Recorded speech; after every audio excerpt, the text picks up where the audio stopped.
O sionismo é um projeto, ele é um projeto que é ideológico, ele é político, ele possui artefatos, ele possui aparatos e parte disso tem sido normalizado. O livro da Nurit é muito importante porque ele demonstra como esse projeto ele se traduz inclusive no projeto educacional dentro de Israel.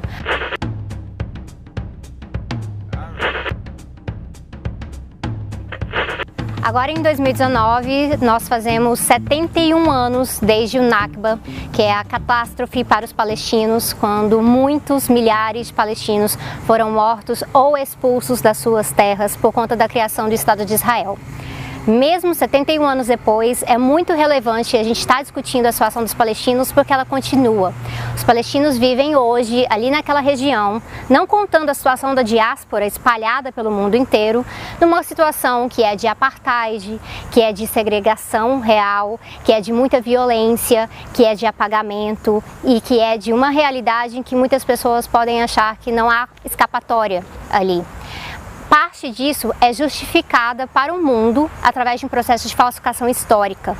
As coisas que o Estado de Israel tem feito com palestinos por décadas e décadas são retratadas como justificadas porque ali a gente estaria lidando com terroristas, com pessoas que têm um intuito apenas violento, então tratando de estereótipos árabes em relação a isso, ou que eles não teriam direito àquela terra, que até mesmo eles seriam os invasores. Isso faz parte de um processo realmente de propaganda que o Estado de Israel investe em fazer isso oficialmente desde sua criação, mas através de um discurso que também precede a sua criação, através do discurso sionista, que vem desde o final ali do século XIX. Os sionistas colocavam que era importante transferir parte da população judia que tinha o interesse em ter um Estado próprio para aquela região, sob a desculpa de que ali seria a criação de um Estado para um povo que não tem terra em uma terra que não tem povo. Então o apagamento do povo palestino começa nesse momento e ele vai ser propagado através dos grandes teóricos sionistas, as suas figuras públicas,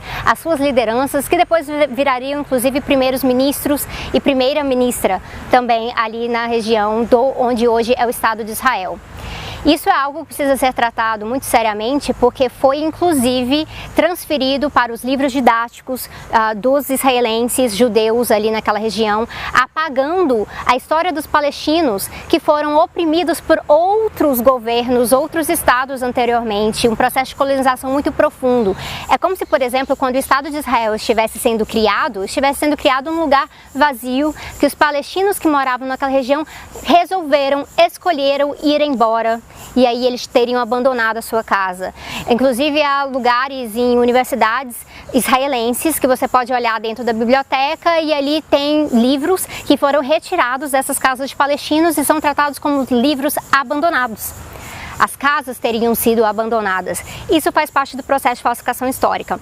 Outra coisa muito presente é a ideia de que o povo indígena da região é, na verdade, o povo judeu. Isso vem de uma construção social de uma etnia que é tratada de uma forma artificial e que acaba negando, por exemplo, aqueles judeus não sionistas, antisionistas, que não se identificam com esse discurso de que seria necessário tomar aquela terra e colonizar aquela terra nos moldes da época do rei Salomão. Outro aspecto que a gente vê nisso é que a falsificação histórica também está ligada a uma falsificação arqueológica. Isso é muito importante enfatizar porque há grupos de arqueólogos israelenses que fecham territórios que talvez sejam territórios sagrados para palestinos e aí eles se reapropriam daquela história falando que encontraram algum artefato que comprova que algum descendente judeu de Abraão estava ali e de repente aquele território é tomado. Isso tem sido muito frequente, sobretudo no território da Cisjordânia hoje, onde há um processo de ocupação contínuo, cada vez mais colônias israelenses nesses espaços,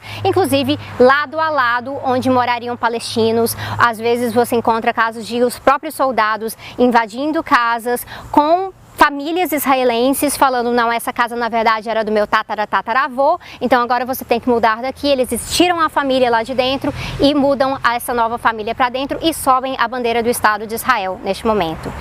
Isso significa que o sionismo é um projeto, ele é um projeto que é ideológico, ele é político, ele possui artefatos, ele possui aparatos e parte disso tem sido normalizado. O livro da Nurit é muito importante porque ele demonstra como esse projeto ele se traduz inclusive no projeto educacional dentro de Israel, para que as pessoas que estão nascendo em Israel hoje, que se entendem como cidadãs de Israel, elas não se identifiquem com o outro, com aquele que também mora ali. Seja esse o árabe palestino que foi considerado cidadão de Israel, mas que não tem os mesmos direitos políticos, ou aquele que está na Cisjordânia, que está em Gaza, que é totalmente orientalizado, que é totalmente tratado como um outro perigoso que não pertence àquele lugar. É muito importante debater falsificação histórica, é muito importante entender como isso faz parte de um projeto ideológico, para que a partir disso a gente pare de normalizar certos discursos, que a gente possa questionar realmente o que está acontecendo ali e começar a valorizar as narrativas dos palestinos.